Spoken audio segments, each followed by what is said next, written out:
Hi, and welcome to another edition of On the Marquee, where we get a chance to chat with Playhouse artists about the unique history of the Youngstown Playhouse. I'm John Ballantyne, your host, and I want to thank our sponsors today, John Cox and We One's Pediatrics and the Photo Place in Austintown. Our guest today is a very familiar face here at the Playhouse. She's been here for many, many years. I don't know how many shows she's done, but we're going to try and find out. But if you have done anything at all here, I am sure at one time or another, you have run into Pat Petaccio. Pat, how you doing? Good. Good. Give us a little bit of background on what got you started here at the Playhouse. Basically just the love for the theater. I started at high school and always stayed with me after that, after graduation and stuff. And then I think I saw an article in the paper that they were doing classes or something down here. And I came down for that and never left. Did you do any theater in school? In high school. In high school? Yeah. I went to Wilson High School. Okay, well, so you were there when Varga was there? No, before him. Okay. See, now I won't be able to think of his name. The teacher. Well, it doesn't really matter. But, yeah. Mm-hmm. But so you kind of got your foundation there. Yeah, because that's the first thing they asked me when I came in the door. I think I was going to take acting classes or something. That was the ad in the paper. And they said, do you know how to do props? And it was just like, I just said, yeah, what the heck. And I ended up doing props immediately for Cactus Flower. I think everybody starts out, most people start out on props. On props. That seems to be the ground floor. Yeah. Now, you were here in '73 when I got here. Okay, yeah. Do you have any idea how many shows you have done at this place? No. No, I don't have any idea. Because we used to do 8 a season, I believe. One time. At one time. And they even did the double matinees on Sundays, early and the late one. And they had shows down at the time called the Arena. In the Arena, right. And we used to go there. And then I also did children's theater. So it was lots. Basically for a while there, in between, because I worked and every time I had my job that I couldn't come down, so I'd miss quite a little bit then and come back. So on and off all these years, that's how it's been. But you've done a lot. Oh yeah, done quite a bit. Because I think the first thing I did with you was Night Watch. Oh yeah. It was. Yeah, it was my first time here. And when Dick Kepley was in that, and directed by Scarvell, and Rennie Griffith, and Chris Brown, great cast. All the big names at that time. Yeah. Now, you have done mainly, and you touched on this, you started out doing props. For years, you did a lot of backstage work. You were crew chiefs, you moved sets, whatever. Lights, everything, How did you end up transferring over into costuming? More costuming than... Well, I didn't costuming at the time. I did mostly, I was on the stage, trying to do quite a few. I like musicals, so I was in a lot of musicals and a couple straight shows in between. But then the costumes came along after Bentley had left, I think, and then Paul Kemple was leaving. They on and off, I think Paul had been coming and going for a while there, but then he got sick, so he was going to quit. Totally, and he came up and handed me these keys and said, I'm going to give you the costume shop. And I just said, what do I do with it? What do you mean you're giving me the costume shop? He says, I want you to take over the and I says, but I'm not a costumer. I had done everything else basically, but I never did costumes. I mean, except to help maybe here and there when we were running behind schedule, of course. Curtain ready to go up, and they were still stitching, but every once in a while. And I said, well, but I'm not a costumer, I could sew, but I'm not one of these people that are just like, really, and costumers, they can make a costume they don't need a pattern, right? Exactly. At least I need a pattern to cut out, But it was just like, yeah, you can do it. And so I just started doing little things, quite a few of the little shows, thank goodness, were up first. And when I run into trouble, I would just either go to his house or call him up, and he would just tell me. And it was just like, oh, that's easy.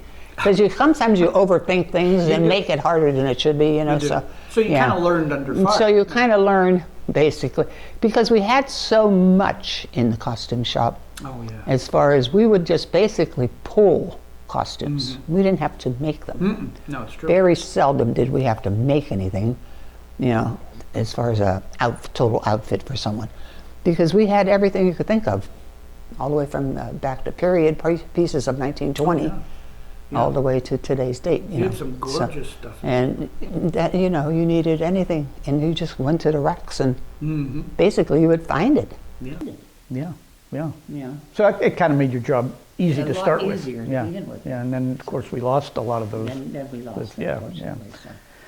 Now you've been on stage occasionally. Yeah. When I'm going through pictures in the archive room, I've come across a few of you in whatever shows that work, because none of them are labeled, unfortunately. Yeah. Why don't you do more on stage work?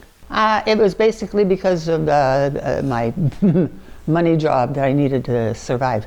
I worked at Delphi Packard Electric, which was just Packard Electric back then, but I would get stuck on a lot of the shifts of start at 3 in the afternoon and go till 11 at night. So I couldn't do any shows. So I missed a lot of shows that I wanted to do, but I couldn't because of work. Yeah, So that's the basically there was a lot of times, that was the only thing that stopped me, is basically that I couldn't be here. Yeah. That's a problem. Yeah, Work that makes is it always a problem. And then I had my son too also. So then when he came along, I had to deal with a baby and work. Yeah. So there's a lot of times in between those And shows. both of that I those are missed. full-time jobs. Full-time jobs, yeah. Now, you were here at the time that Bentley was here, Bentley Lenhoff was here. And you've seen, since then, many managing directors come and go over the years. What was it about his tenure here that made the Playhouse so successful? I couldn't even tell you. It's just like the man was magic. He really was. He just could make things happen. And it did. It seems like, you know, he'd say he was going to do this and this and this, and he did. Somehow. He had that knack. He just had that knack. Yeah. He was born with that in his blood, I think, because of what he did back in his youth. His mother ran the theater in, Michigan, I think. Yeah, and he learned from all kinds of people, down all the way to Barbra Streisand, you know, back then. The So classic Barbra yeah, the Barbra Streisand Streisand story. So, you know, he just had that knack. He knew what to do. And He even was just when he good. came back that second time, Mhm, yeah, see how was fast able to he just elevate did it the success immediately. again. Yeah, he just, I don't know what it was. Yeah, he was really good. He was a magical Yeah, person. and a lot of people were afraid of him and thought he was mean. He was the nicest guy. He was. Yeah, he'd be the shirt off his back, anything, you know.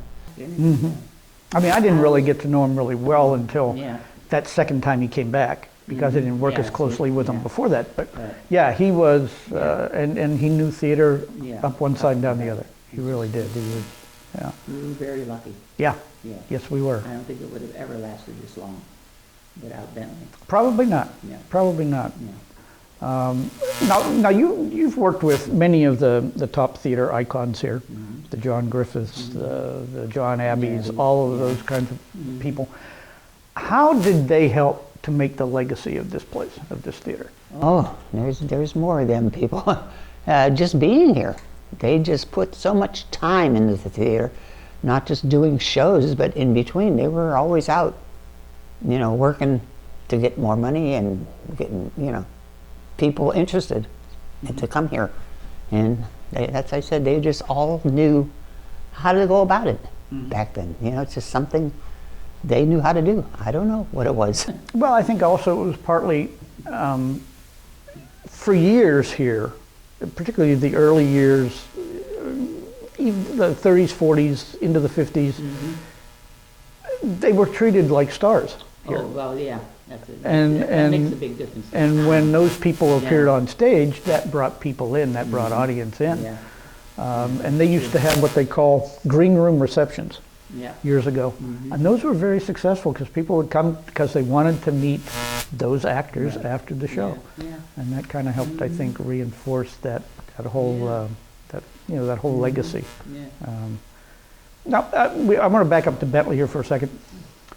Besides him, and this can be actor, it can be anybody, board member, it can be anybody. Is there any one person that you feel has been a big influence or a major influence besides Bentley over the years? Well, just like a couple that you mentioned, John Griffith, and he was real big, I think, as far as getting businesses to give money in here to help us, you know, at the time. Geez, they're just in and out. So many people came in and out that door. There were. That did a lot, but no, not really as far as much as Bentley, though, that I could think of. Maybe before him, you know, because They had a long we had list Helen of- Moyer, Yeah. who was another one that people thought was a, I don't know what you would call her. She thought she was mean or diva or whatever, but she was another sweet little lady. she was. You know, it's just a sweet little lady, and she gave all that money to keep this place running. Yeah, yeah. Well, plus she came here And with the did- Broadway background. Right, yeah, and did lots of As shows. did quite a few people Quite a few in the people. really early Yeah. years. Yeah. They brought, in fact, they brought professional directors in from New York to Right, run the place. right, But yeah. none of them seemed to Yeah. stay very long Yeah. for whatever reason. So there was quite a few of those type people, but Helen Moyer, I would put her up the top of the list. Oh, yeah. Yeah, so, Yeah, we were a wonderful actress. wonderful, Yeah. yeah.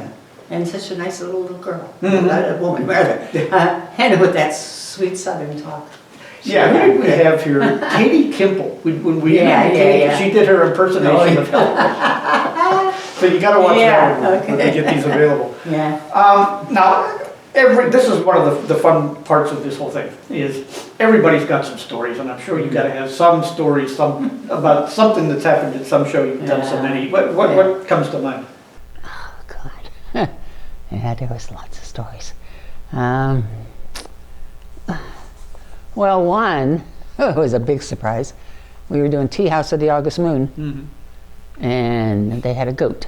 They wanted a goat in the show that would come out on stage, and he had lines and stuff, and he was, you know, and I think it was maybe the second or third show of that weekend, and I went back to get the goat, because I was stage manager, to drag this goat out onto the stage, and guess what? There was 2 little goats in there with her. She had babies overnight, which we didn't even know the goat was pregnant, let alone. So it was time by this goat to go on stage, and I said, oh my God, I didn't know what to do. So I dragged this goat out. I said, I have to take the goat out, because it was like the scene was kind of based on that. And I dragged this poor goat. She had afterbirth coming out, and she was on stage licking herself the whole time. It was just the strangest thing. The greatness of life. Yeah. I want to pause here just for a second, just to thank our sponsors again, Dr. John Cox and We One's Pediatrics and the Photo Place. So give them a visit. Well, only if you have to go to the doctor. Over the years, who are some of the people that have inspired you, that you've worked with? well, that would be Paul Kimple, and Katie too, she was always there with him, next to him. Geez, I don't know, there's so many people that I've met coming and going. The worst part is I always remember my name, and I look at them and I go, I know you, but I can't remember their name. That happens to be all the time. Yeah, because some have done just like one show, and you don't see them again for a long time. But, there's just too many. I don't know who to say. It's, Yeah. when you work with that many people Yeah. all the time, it's Yeah. hard to... Yeah, and Bob Gray was a wonderful director, and Oh, he was. got to be a good friend of mine. Joe Scarbell was another crazy guy. Oh, He's a yes, he is. He- wonderful crazy man. Yes, Yeah, but he's, you know, he was if you another haven't been one. directed Yeah, by Scarbell, yeah, you've yeah. just been experienced. So yeah, there's just so many. I just don't know. How has the Youngstown Playhouse, and you may need a minute to think about this one, how has the Youngstown Playhouse made Pat the person she is? In other words, would you be a different person had you not spent time here? I think so, because it's just like, I don't know, you hear that sometimes even on TV and talking to big celebrities, that a lot of actors are basically shy, which was my problem. So I had trouble talking and to people and going and be on a stage would be just like I would first start sweating like and it just brought out a little bit more of what do you call it? A little courage in me and being able to talk to people. So it helped. And I think that's what a lot of kids find when they do youth theater, is they come out of their shell. It prepares them for being in front of people and being with people in conversation. You've had a lot of children especially come in the door, they wouldn't even say boo to you, and then a couple years later they were just like a changed person. Wonderful. Yeah. What changes have you noticed the most since the time you came here up to now? I mean, obviously, theater itself has changed, but what changes in the Playhouse have you noticed the most? Wow. I don't know. It just seems to keep going along with different people. I don't think it's changed all that much.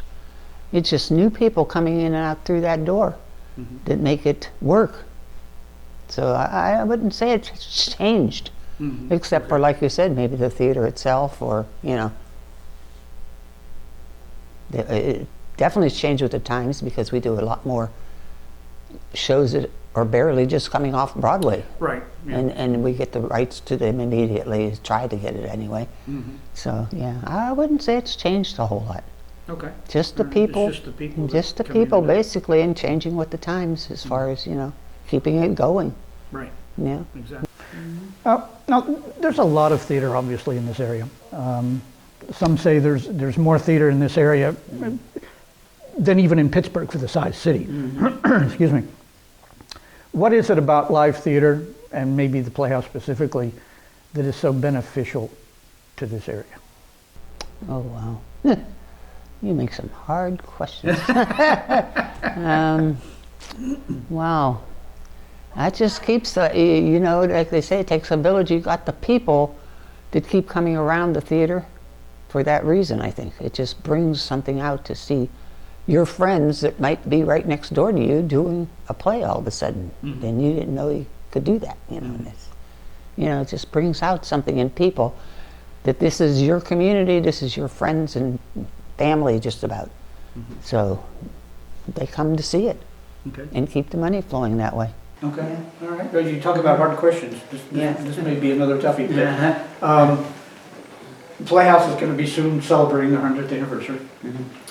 You've seen a lot of things happen, positive, negative, over the years of being here all that time.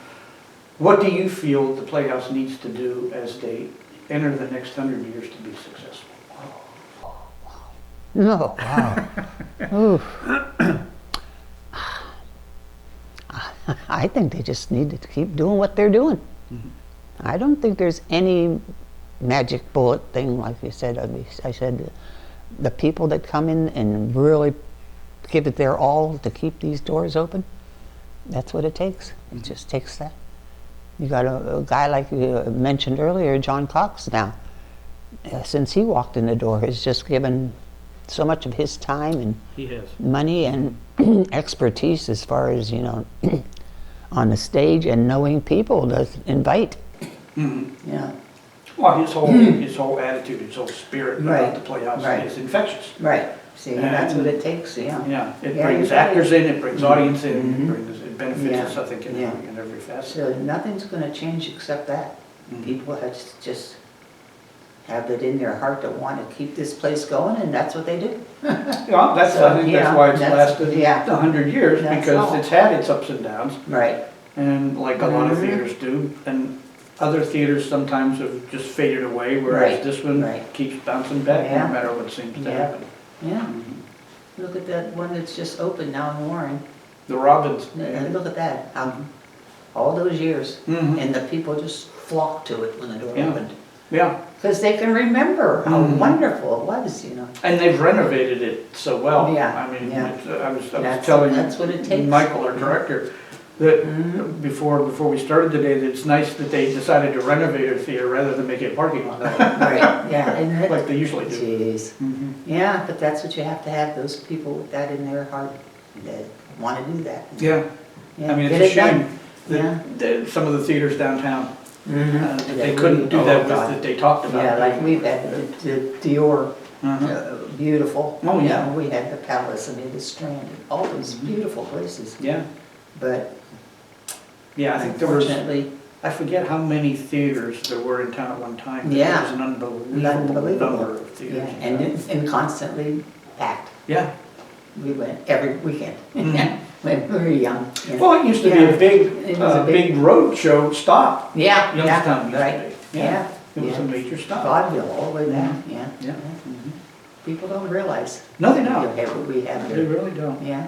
Yeah. So. Yeah, we've been very fortunate. Uh-huh. Well, Pat, I thank you for coming in and talking Oh, with us. thank It you. was, It's my it's always pleasure. good to see you. Mhm. And I would imagine I'll be running Yeah, into you right, again very hopefully. soon. Okay. Okay, great. Thanks. Thank you for being with us for On the Marquee, and we'll see you next time. Bye-bye.